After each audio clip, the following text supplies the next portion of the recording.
Life in Vermont was a quiet kind of healing. The cold air cleared our minds, and the mountains wrapped us in peace. But the scars from Alabama ran deep, and not all battles had ended. Elijah was growing into a young man, tall, sharp, and fiercely proud of who he was. But every day he carried the weight of his past. One afternoon, as I watched him write poetry at the kitchen table, he looked up and said, "Dad, sometimes I wonder if they'll ever stop seeing me as the other." I nodded. The world isn't ready, but we're changing it. Our fight took new forms. Amara's nonprofit gained attention. She spoke at rallies, on TV, fighting for families like ours. But with that spotlight came shadows. One night, I received a call from an old friend, Mark. We had grown up together, worked on my first house projects. He had seemed supportive when I married Amara, but that was before. "Tom, you need to be careful," Mark warned. "People are watching. Some want to hurt you, and her." I didn't understand until I found out Mark was leaking private details to the media, twisting stories to make Amara look unstable. Betrayal stung deep. I confronted him. "Why?" I demanded. He shrugged. "This town, your parents, they're powerful. I'm just surviving." That betrayal shook us, but it made us stronger. We tightened our circle, trusted fewer people, and fought harder. Meanwhile, the battle with my parents worsened. My mother's bitterness turned into cruelty. She filed for custody of Elijah, claiming I was unfit because I abandoned our values. The court case was brutal. My parents painted Amara as a dangerous influence, a bad mother. The judge, an old ally of theirs, almost ruled in their favor. But then Elijah spoke. He told the court, "I love my mom and dad. I belong with them. They teach me to be proud." His words moved the judge enough to reject the custody bid. Our family was battered but unbroken. Elijah graduated high school with honors. He received scholarships to top universities. He spoke publicly about his experiences, inspiring others. Amara continued her work, changing laws and saving families from injustice. And me? I built homes that were more than buildings. They were sanctuaries, spaces where love, not hate, was foundation. Some nights, I look at my family, Amara, Elijah, the life we fought so hard for, and I know this: no matter the hate, no matter the pain, love remains the strongest truth. Years passed. Elijah was now a young man preparing to enter law school, determined to become the defender his mother never had. Amara's nonprofit had blossomed into a nationwide movement, changing laws and saving families. And I had finally found peace in the homes I built, places where people could feel safe. But peace is fragile. One morning, I received a call that shattered the calm. My father had a stroke. The man who had once called me a traitor now lay helpless. My mother was beside herself with guilt. She asked to see me. We met in the hospital. She looked old, worn by years of bitterness.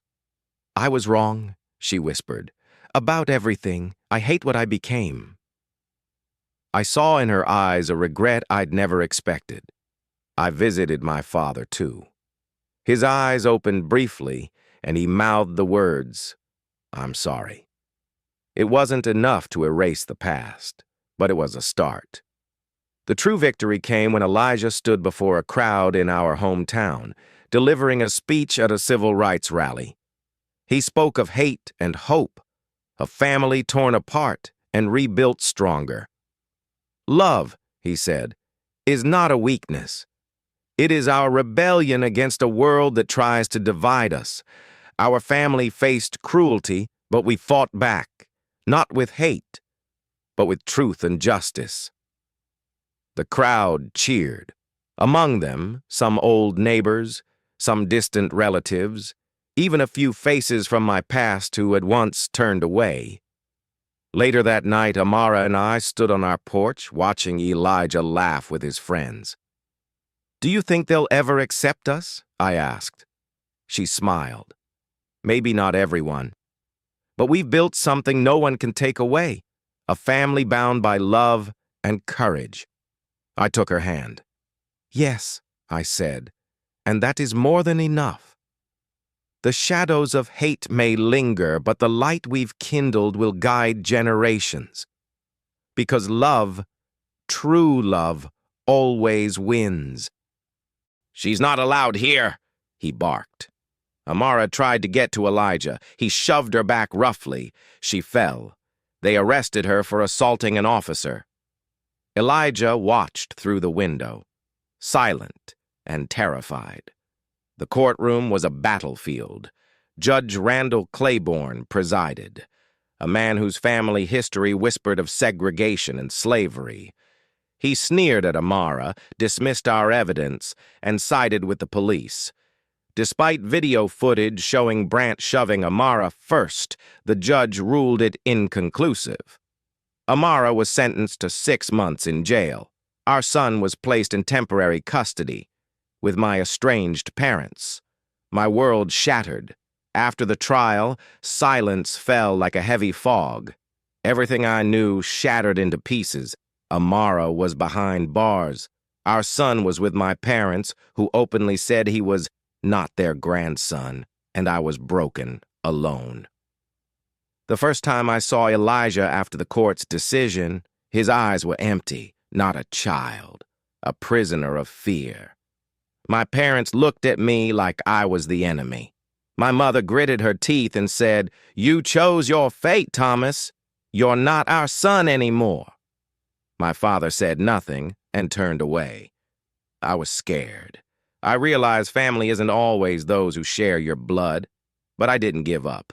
I quit my job, found a lawyer, Maria Jensen, a woman with a sharp mind and iron will.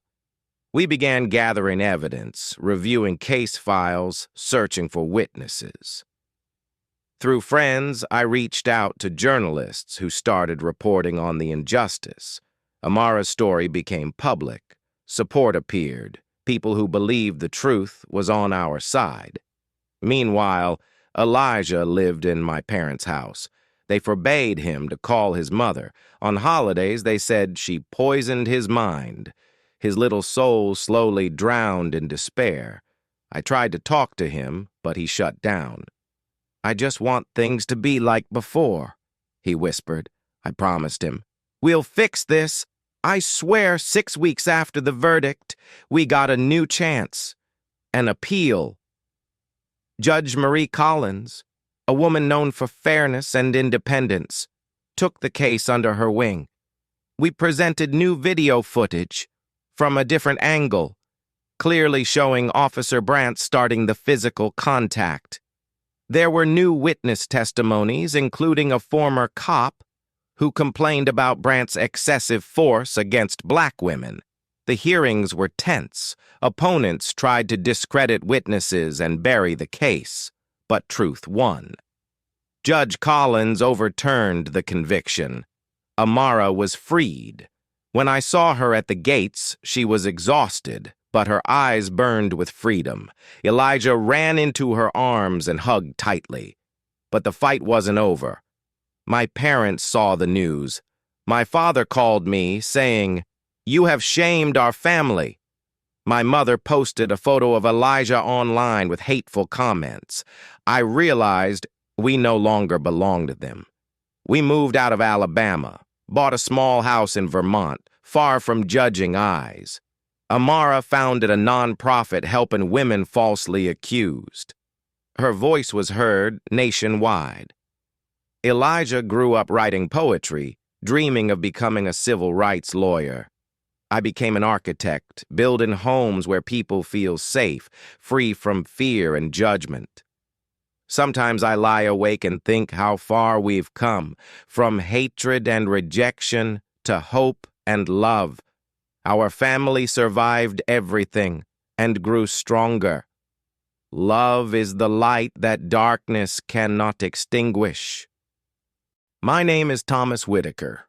I grew up in Florence, Alabama, a town where everyone knew your name, your family history, and most importantly, the color of your skin. My parents were proud people. Harold, a former soldier with a booming voice and iron will, and Lorraine, soft-spoken but fierce, a woman who ruled the church kitchen with the same strictness she ruled our home. They believed in hard work, tradition, and maintaining the Whitaker name free of scandal. Theirs was a world built on order, white order. I never questioned it until the day I met Amara. It was 2007, my first year after college. I had moved to New York City for an internship with a prominent architecture firm. The city was a vast, chaotic canvas, different from the quiet streets of Florence. I was trying to find myself when she entered my life like a sudden storm. Amara was volunteering at a community center in Brooklyn. I was there sketching designs for a youth art program. She was organizing books and handing out flyers, her smile bright and fearless. When I spilled coffee on her notes, she laughed, not with anger, but with an unexpected kindness. Her eyes, the color of dark honey, held a fierce intelligence. "Careful," she said, "or I might charge you for damaging property." That was the start. We talked for hours about art, injustice, music. She introduced me to jazz records I'd never heard, showed me poems written by Black poets who captured pain and hope in equal measure. I was drawn to her. Not just her beauty, but her fire. Our days quickly filled with long walks through Prospect Park, late-night talks over cheap coffee, shared dreams that seemed impossible but necessary. I told her about my parents, their narrow views, their fears. She told me about her family, struggles and strength passed down like a sacred torch. But when I brought her home to Florence, everything changed. It was a humid summer evening.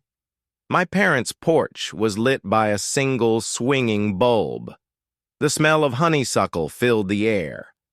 I had rehearsed what to say, how to introduce Amara without causing a storm. But storms were inevitable. When she stepped off the car, my mother's lips pressed into a thin line. My father's jaw tightened. They greeted her politely, but the silence was sharp. At dinner, my mother's eyes flicked to Amara's dark skin, then away. "So, Amara," she said slowly, "what do you do?" "I'm a community organizer," Amara replied. "I help young people get access to education and art." My father grunted. "Sounds like charity work, not a real job." Amara's smile didn't falter. "It's a job that changes lives." The rest of the meal was a battleground of polite barbs. My mother muttered under her breath about tainting the family. My father warned me to be careful about the company I keep. I stood up, furious. "She's the woman I love. You either accept her or you don't speak to me again." My mother's eyes flashed with anger. "If you choose her, you choose to break this family." I left that night without a word. Amara stayed calm, but I knew the road ahead would be hard. Months passed. Calls home went unanswered. Friends asked why my parents weren't coming to our wedding. When I told them Amara was Black, some smiled, others whispered, "That explains it." We married in a small garden ceremony. No family from my side, but a crowd of friends and strangers who believed in us. Amara's mother cried when she gave her away. I felt joy and pain in equal parts. Our life together was a fortress against the world's cruelty. Then came Elijah. He was born on a cold January night, wrapped in soft blankets. His skin was rich brown, a perfect blend of both of us. I held him and whispered promises I wasn't sure I could keep, to protect him from hatred, to teach him pride, to never let him feel less because of who he was. But the world had other plans. The first time Elijah faced real cruelty was at preschool. A boy refused to play with him. Another called him a monkey. A teacher told us, some kids just don't understand diversity yet. I remember holding Elijah as he cried, his small hands gripping mine. "Daddy," he said, "why do they hate me?" "I don't know," I whispered, "but you are perfect, just the way you are." We moved schools twice, tried homeschooling. The bullying followed. Teachers gave Elijah detention for standing up to racial slurs. The principal suggested medication to calm his behavior. Amara fought back fiercely. "You want to label my son because he's angry? Because he's scared? Because he's black?" she demanded. But even her fury couldn't shield Elijah forever. One day, when Elijah was 10, the nightmare escalated. He was walking home when a girl tripped and scraped her knee. Elijah stopped to help. Her parents arrived, screaming accusations. "He pushed her!" The school called the police. Amara rushed to the scene. Officer Brandt, a man with a square jaw and a cold stare, blocked her way.